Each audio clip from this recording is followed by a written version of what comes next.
So, continuing from the previous videos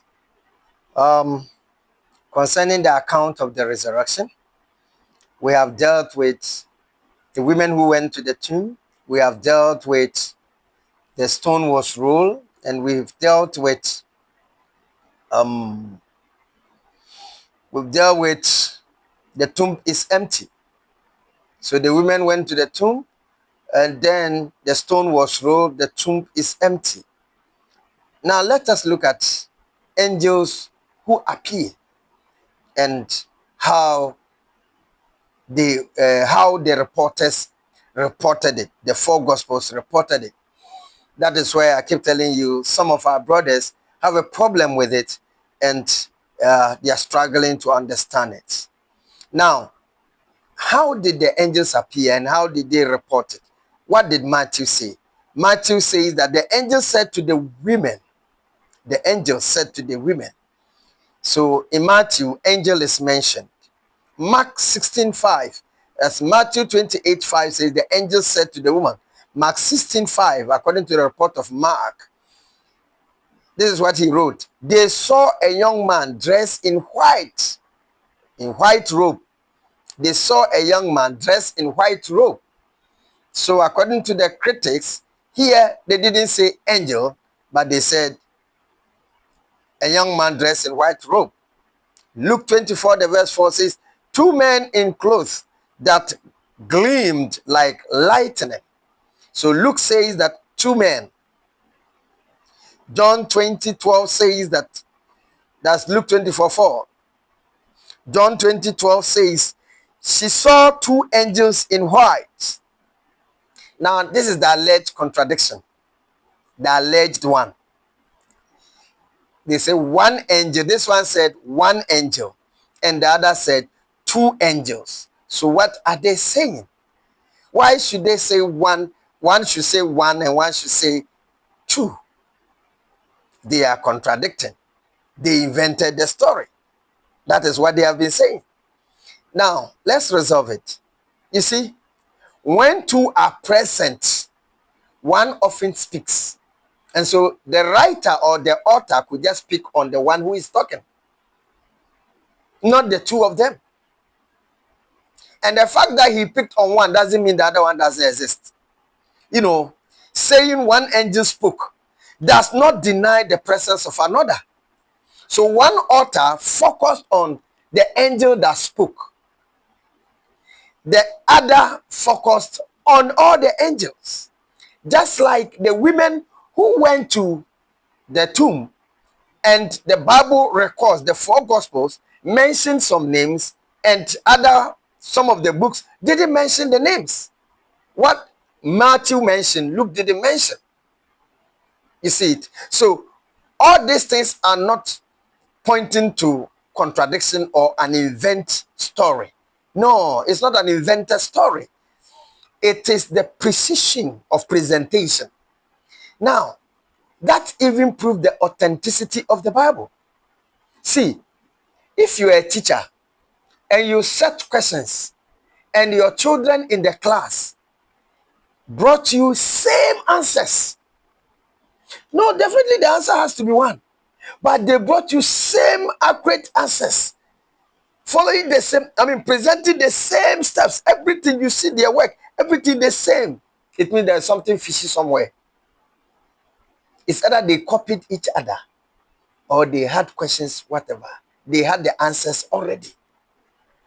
But you see that when you are marking and you see, oh, this child did well. Oh, from this first, second, third step, it was coming, but the answer is wrong.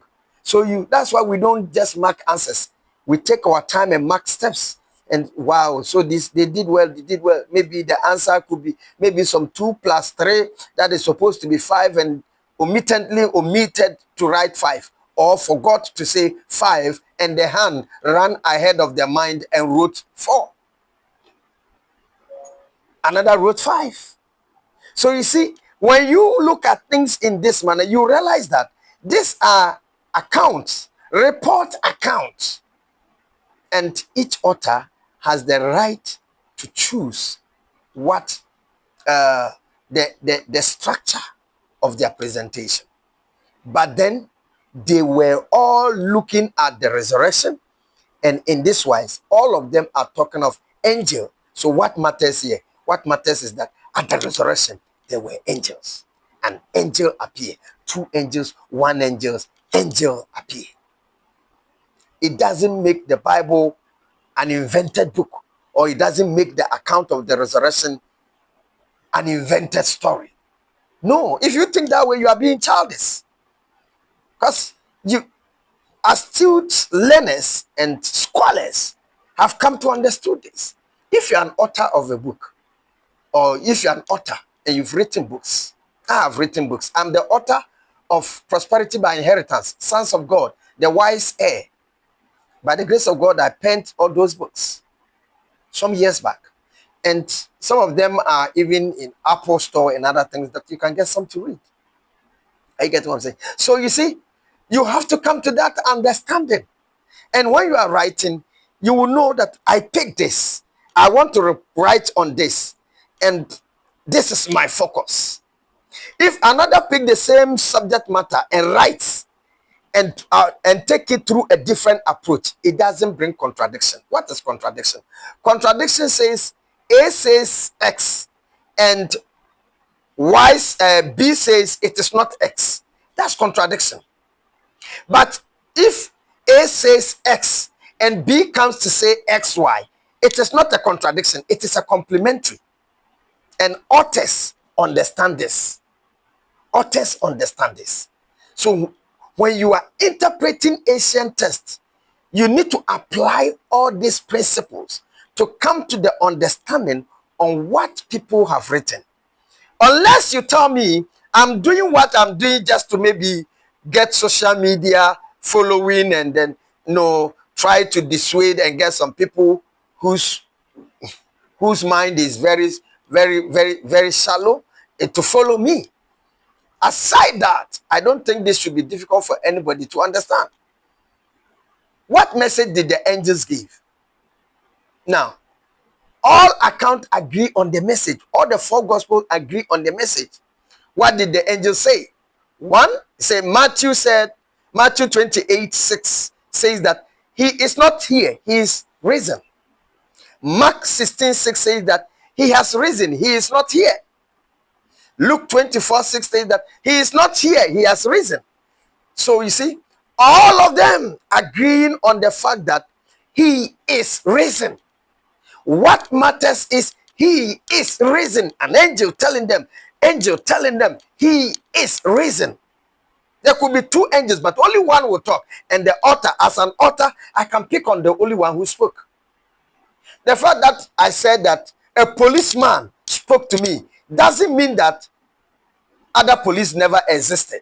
There could be other police people around. But I engaged only one. And so in my report, I can say I spoke to a police person by ignoring the others whom I did not engage. It doesn't negate the existence of the other police officers.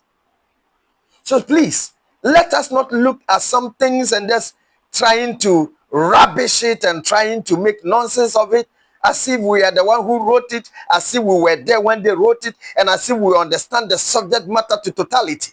No, you don't. You don't. You don't. And you see, okay, let's end this video here and then we'll come to another point. God bless you for listening to me.